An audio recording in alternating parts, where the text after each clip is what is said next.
What's up, guys, and welcome back to another episode of the show Behind the Scenes in Health with Dr. Ron. If you're new here, like I usually say, my name is Ronald, and I talk about everything healthcare, health tech, alternative careers, every interesting thing around healthcare generally. So if that's the kind of content you've signed up for, yes, you're in the right place. So just hit the subscribe button. On today's episode on the show, I'm bringing another amazing episode of alternative careers, especially for those who are looking to branch into health tech. I keep telling people, health tech is really, really wide. And I usually say there's no need for you to have any coding experience. So on today's episode, I'll be talking about an interesting career option, which if you're looking for something else to try, it's something worth looking. And that's the role of a business development officer. Yes, healthcare professionals can actually work as business development officers. Interestingly, I did that for about 2 years before I moved on from that role. So I could say it's quite interesting, it's challenging, it's exciting. So I'll walk you through what a business development officer does, what the day-to-day activities look like, what the career prospects look like, what the salary looks like, and everything around that. So you just want to stick around to the end of this video to get those lovely insights. So let me just dive in. First of all, who is a business development officer? And in fact, what is even business development? So basically, business development refers to the process used by an organization to create and implement new strategies for growth and expansion. So when businesses they are beginning to look for new markets, they're looking for more revenue, they want to be more profitable. So it's the job of the business development officer to make that happen, right? So that's in a nutshell what business development is. And the business development officer is somebody who is responsible for creating and leading these programs that is focused on maybe different markets, different countries, different locations, basically, and you get to define and execute sales strategy for different companies. So at a high level, what does the day-to-day look like? What does your primary responsibilities or actions look like? So you're going to be involved in, selling business cases and value propositions to target clients. You want to understand what are clients currently facing in their environment and what solutions can your company bring. So for example, maybe in the hospital space, you do your sort of research and find out that some pain points of doctors are 1, 2, 3, 4, and you go back to your company. Yes, we can actually develop this solution to solve this problem. So it's you selling that business case and what solution your company can bring. You're currently or always seeking new and unique business channels and more sales, really, to understand the application of a value proposition in new areas of focus. You get to drive new strategic initiatives. You undertake critical business decision making, deal analysis, and setting overall growth strategy of that organization. You're also responsible for creating sales KPIs, managing and mentoring other business development staff. So generally, it's a lot to do, but at a high level, you're looking at things around market research, you're looking at sales and marketing, you're looking at strategic partnerships, you're looking at product expansion, you're looking at mergers and acquisition, you're looking at customer relationship management. So at a high level, this is what a business development officer does.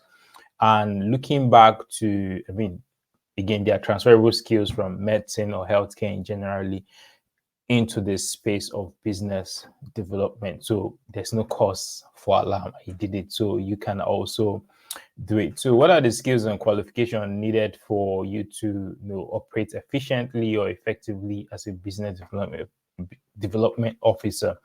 So traditionally, some people want a degree in business or bachelor's or whatever, but that doesn't matter. So I think what matters is industry knowledge, knowledge of sales and marketing, knowledge of sales and marketing, knowledge of what's the current trends and in the industry you're focused in. So some people could just focus on the IT industry. Some people could be focused in the finance industry. I actually have doctor colleagues who are now finance analysts and experts. So just have the domain knowledge or working knowledge of what's happening in the industry you're trying to get into. Then you must be highly analytical, right? You must have good negotiation skills. You must have good problem solving skills. You must have good verbal and written communication skills. You must have teamwork. You should have great interpersonal skills. I think I mentioned negotiation skills. So these are some of the skill sets that you have or you should have. Yes, as a now, just remember you should be able to manage customers effectively, right? And when you look at your career as a healthcare professional, there are some of these skills you can actually pick from that side into this area. So that's about some of the skills and qualifications you might need to function effectively as a business development officer.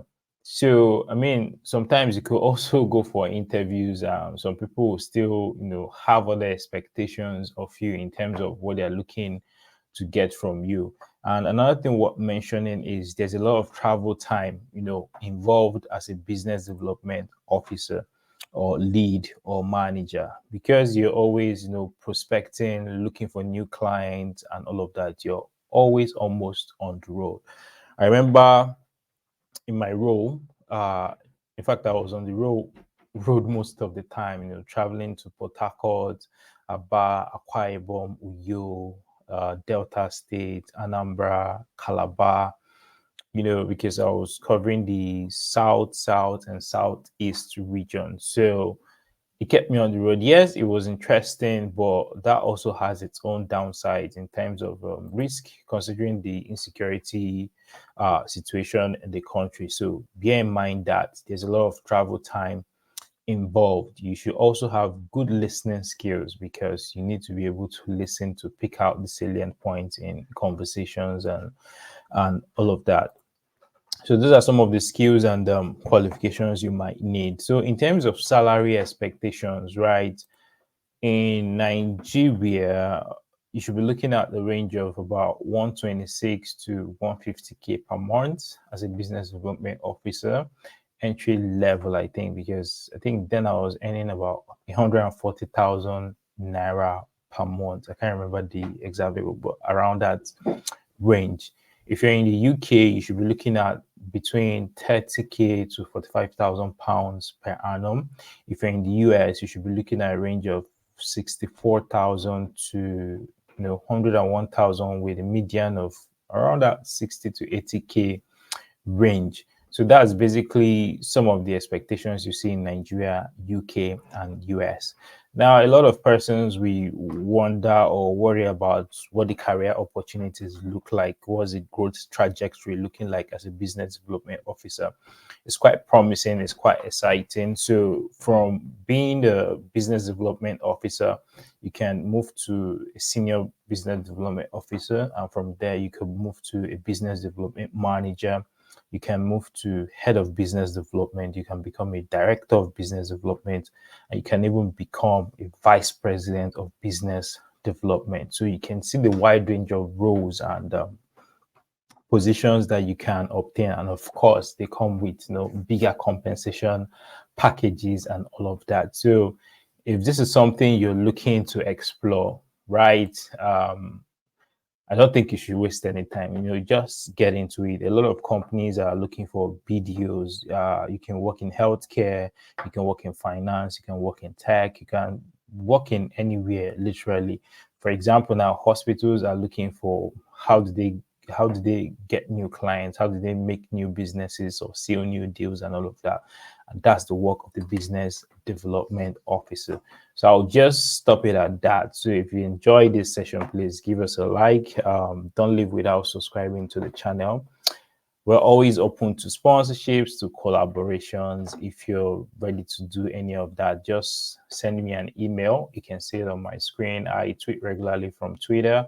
My handle is on there. You can send me a DM and Yeah, my Twitter DM is actually open. I'm not like one of those guys who lock their DM all the time. So it's open. You can send me a shout out, right? So please, before you go or after you leave, just click the link on this video, share with others too. I mean, it's something they can look forward to as a career option if you're tired of the bedside.